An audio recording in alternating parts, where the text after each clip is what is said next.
देखते हैं, बिकॉज ये पहली बार नहीं हुआ, it's been happening again and again and again. So disappointing performance from Pakistan, आपकी क्या थॉट्स हैं, कहाँ गलतियाँ हुई, ओवरऑल आप इस मैच को कैसे देखते हैं? ऑब्वियसली हार बता ही देती है कि बहुत सारी गलतियाँ की हैं, और कुछ ऐसी गलतियाँ हैं जो कि बिल्कुल सामने हैं, जो सामने नहीं हैं. जो पीछे कतार धरता है उनको भी समझ आ गई होगी कि क्यों हमसे गलतियाँ पीछे जो बैक एंड पे हो रही हैं. सामने वाली गलतियाँ ये हैं कि मैं ये समझता हूँ कि जब भी इंडिया के साथ हमारा मैच होता है तो साइकोलॉजिकल मेरा ख्याल है बहुत ज़्यादा इनके ऊपर है. ये सारी जो पिछले जो टूर्नामेंट्स में जो परफॉर्मेंसेस चल रही हैं वो उसका बैकलॉग भी चल रहा होता है. तो आई थिंक इनको सबसे पहले तो अपने माइंड को फिक्स करना पड़ेगा कि किस माइंडसेट से हमें अंदर जाना है. क्लैरिटी ऑफ एवरीथिंग रोल है या क्लैरिटी ऑफ एग्जीक्यूशन है, किस तरीके से एग्जीक्यूट करना है, अपना पोटेंशियल जो है उस पोटेंशियल पे कैसे खेलना है. मैं ये समझता हूँ आज के मैच में हमने अपने पोटेंशियल पे खेला ही नहीं है. जिस पोटेंशियल पे आप हैं, जिस पोटेंशियल पे आपने परफॉर्मेंसेस दी हुई हैं, उससे आप ब्लो रहे, बहुत ही ब्लो परफॉर्मेंस की है आपने.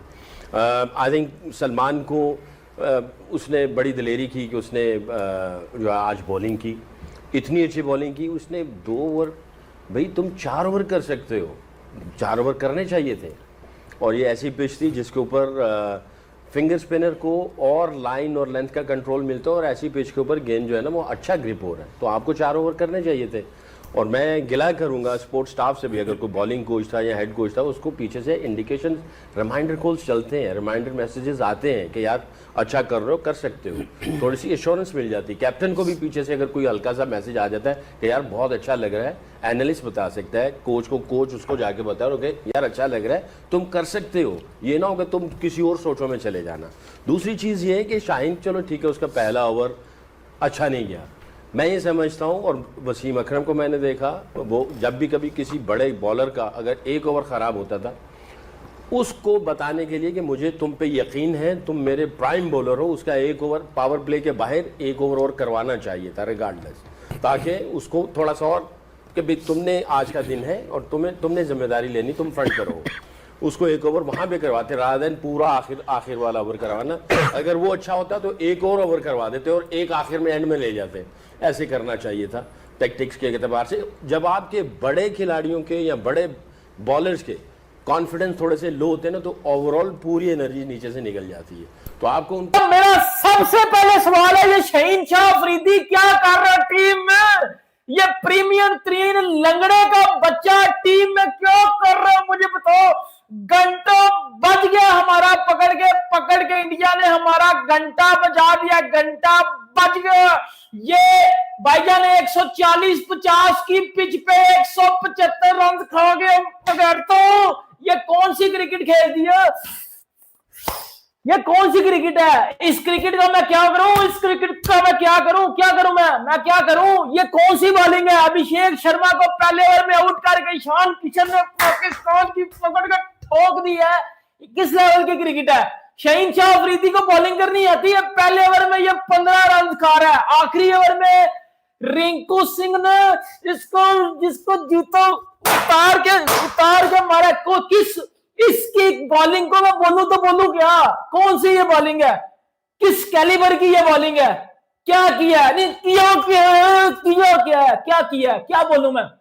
बोलूं क्या मैं क्या बोलूं? इसलिए पाकिस्तान को उम्मीदें दिलाई थी. क्या उखाड़ लिया उस्मान तारिक ने? क्या उखाड़ लिया है उस्मान तारिक ने? क्या उखाड़ लिया है? आगा जी अगर मैच ना आया तो मैं आपके अंदर बढ़ जाऊंगा. आगा जी अगर मैच ना आया मैं आपके अंदर बढ़ जाऊंगा. ये शाहीन अफरीदी को टीम से बाहर निकालो, ये प्रीमियर 3 लंगड़े को टीम से बाहर निकालो. मुझे नहीं चाहिए ये टीम में, मुझे नहीं चाहिए ये बंदा टीम में, मुझे नहीं चाहिए ये बंदा टीम में. ये टक्कू को बाहर निकालो. Pathetic batting bowling, pathetic fielding, pathetic captaincy, और क्या ठोकाई की ईशान किशन ने. क्या मारा पाकिस्तानी नंबर 1 बॉलिंग लाइनअप को. मैं कहता हूं उस बंदे ने डिस्ट्रक्टिव किस्म की बैटिंग कर दिया. पाकिस्तानी बैटिंग, पाकिस्तानी बॉलर्स के सॉफ्टवेयर अपडेट कर दिए हैं. पाकिस्तानी बॉलर्स को उनकी असली औकात दिखा दिया भाईजान ईशान दार किशन ने, और बता दिया कि भाई वो तुम्हारा बाप है, अगर अभिषेक नहीं चला तो ईशान किशन चलेगा। ईशान किशन ने जिस तरह इब्रार डोरेमोन की हालत की है ना, शाहीन शाह अफरीदी को पहली बॉल पे छक्का मार के उसका स्वागत किया। क्या था ये क्या बोलूं मैं इसको क्या बोलूं, क्या बोल के अपने आप को मोटिवेट करूं, क्या बोल के। ये हमारे जो प्रीमियर फास्ट बॉलर हैं, दुलाई इसकी पहली बॉल शहनशाह अफरीदी की, और उस पे इतना शानदार छक्का मारा उसने, और वो बॉल, और फिर जब तक वो आउट नहीं हुआ उसने छोड़ा कोई नहीं, फिर किसी को नहीं छोड़ा। तो ये हमारे प्रीमियर बॉलर जो हैं, ये धुलाई करवाने के लिए, मार खाने के लिए।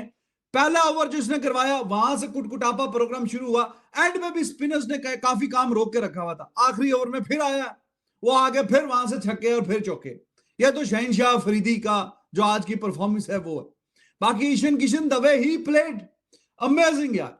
ठीक है, पाकिस्तान के खिलाफ ही बारी आई है, देख के अच्छा तो नहीं लग रहा था, बट एप्रिसिएशन है उसके लिए, और अच्छी बॉल्स पे भी लगी हैं। बाकी तो इनकी लाइन और लेंथ, उस पर क्वेश्चन उठ सकता है। ऑफ साइड पे ज्यादा थोड़ी बॉलिंग करवाई तो बचत हुई है। और जैसे ही इब्रार आया, अब मैं I have realized Ibrar, Shadab, Shaheen Shah Afridi against India, इन पे भरोसा करना तो बेवकूफी की इंतहा है, बेवकूफी की इंतहा है। ये इनका बिल्कुल फारग हो जाते हैं। एक बंदे ने 40 गेंदों पे 77 किया, और जिस तरीके से किया वो वाकई काबिल तारीफ है, काबिल तहसीन है। और उस बंदे ने जिस तरीके से कम बैक उसका हुआ है, आके उसने जो परफॉर्मेंसेस दिखाई हैं, कमाल कर रहा है भाई। ईशान किशन ही वाज टू गुड। और बात कर रहे हो जी वो T20 पता नहीं, मुझे नहीं पता क्या होती है T20, पर क्या है, अच्छा है, बार बार हारें ताकि बुखार उतरे कौम का। सही। हम अजीब चीजों में उलझे हुए लोग हैं। आपने पहला सवाल ही ये रखा है, वो खुदा का खौफ करो यार, लोगों के कड़ाके निकल गए हैं, लोगों का हशर हो गया है, लोग बच्चे मार के खुदकुशियां कर रहे हैं, वो बुरा हाल है।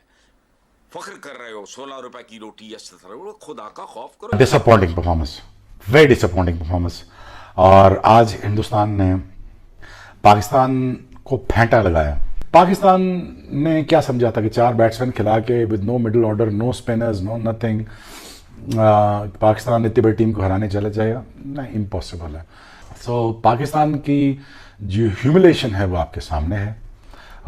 पाकिस्तान को बच्चों की तरह मारा है इंडिया ने आज, बच्चों की तरह, क्योंकि बच्चों की तरह हिंदुस्तान ने मारा है। ये मुझसे देखा नहीं गया, क्योंकि बहुत ही रूथलेसली खेला है। अगेन बुमराह इधर है, बाकी सारे इधर हैं, क्योंकि बुमराह जो बॉलिंग करता है, अगर मैं टेक्निकल बात करूं आपसे, देखिए इंजरी से आया है, वापस अनफिट हुआ, वापस चला गया, फिर दोबारा आया। देखें वो लेंथ बॉल उसका कितना तेज कर रहा है। लेंथ बॉल इसी वजह से तेज हो सकता है जब आप पीछे जाते हैं बॉल के लिए, आप बैक बेंड करते हो, उसको कोई परवाह नहीं है कि मैं टूट जाऊं, जो मर्जी हो जाऊं। वो ऑनेस्ट तरीके से बॉलिंग करता है, और ईमानदार क्रिकेटर है, मुल्क के लिए जान देता है, खून डोलता है अपना। सो क्या बात है बुमराह की, क्या बात। आज मैं जितना हर्ट हूँ अपने पूरे करियर में इतना हर्ट हुआ, लेकिन हम हमेशा चादर डाल देते हैं ईगो पर, हम छुपा लेते हैं अपने। अरे हमारी एक ही एंटरटेनमेंट बची है, यस, अगर ये भी खो गई तो हम फिर क्या करेंगे? अरे मुझे आज पाकिस्तान की टीम इतनी बेबस नजर आई, क्लूलेस, बगैर किसी, उनके पास कोई फाइटिंग करने का तरीका ही नहीं था। इतने क्लूलेस कप्तान, इतनी बेकार बॉलिंग, इतनी खराब फील्डिंग। आज मुझे लगा कि हमारा पूरा सिस्टम ही खराब है, वही पहले से हमें पता है। हमें बिल्कुल बेबस करके मारा है, हमें ह्यूमिलिएट किया है, हमें इतनी बुरी शिकस्त दी है आज के पता नहीं कितने दिन तक रिकवर नहीं कर पाए। आज की शिकस्त के बाद मैं समझता हूँ कि पाकिस्तान की टीम मुस्तहिक नहीं है किसी और की कॉस्ट पर। अगर पाकिस्तान की टीम सेमीफाइनल में जाती है तो ये क्रिकेट के लिए अच्छा नहीं होगा, हमारी क्रिकेट के लिए भी अच्छा नहीं होगा। हमें शिकस्त से पता नहीं हम सबक ले पाएंगे या नहीं ले पाएंगे। ये हकीकत है वसीम भाई, ये हर पाकिस्तानी का दर्द है। जो पाकिस्तानी है ना उसकी ये हालत है।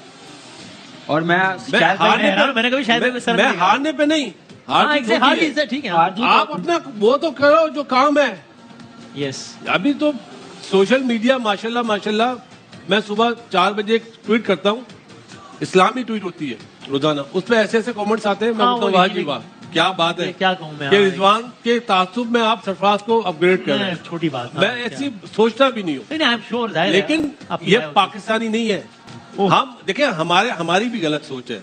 हम हर चीज डाल देते इंडिया पे कि इंडिया हाँ, अच्छी सही पिच बात, बनाएगा। हाँ, हाँ। अबे लड़ो ना यार, हमारे हाथ में भी तो और भाई बैट जब आप है। कहते हैं कि अगर आप कहते हैं कि वो दुश्मन मुल्क के चेयरमैन ने कहा था, तो भाई दुश्मन फिर क्या करेगा, प्लेट पे रख के देगा क्या? नहीं, और खुदारा मैं हाथ जोड़ के कहता हूँ अपने तमाम क्रिकेटर से, साबिक भी और हाल के भी, हमारी एक ही इंटरटेनमेंट बची है। यस, अगर ये भी खो गई तो हम फिर क्या करें?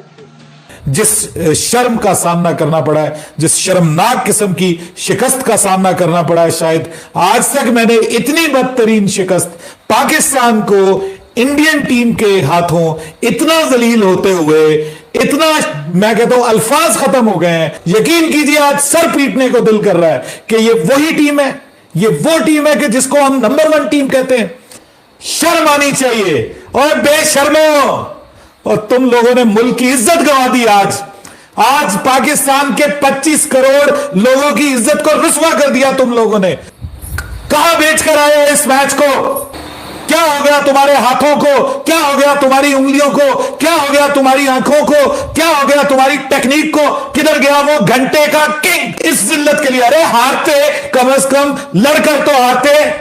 तुमने तो लेडे उनके सामने। बेशर्मो, कोई बेशर्मी की इंतहा होती है और तुमको वो नहीं आनी। उसकी वजह यह है कि यहां से विकेटें गिर रही थी, उधर से व्यूज आ रहे थे, जो आपका ड्रेसिंग रूम है उसके व्यूज क्या आ रहे थे? तुम्हारे दांत निकल रहे थे। बेशर्म लोग। पैसा सब कुछ है तुम्हारे लिए मुल्क का नाम कुछ नहीं है। धन्यवाद दोस्तों। अगर वीडियो अच्छा लगा हो तो लाइक शेयर करना ना भूले, और ऐसे वीडियोस देखने के लिए चैनल को सब्सक्राइब भी कर ले। मिलते एक और नए वीडियो के साथ, तब तक जय हिंद, जय भारत।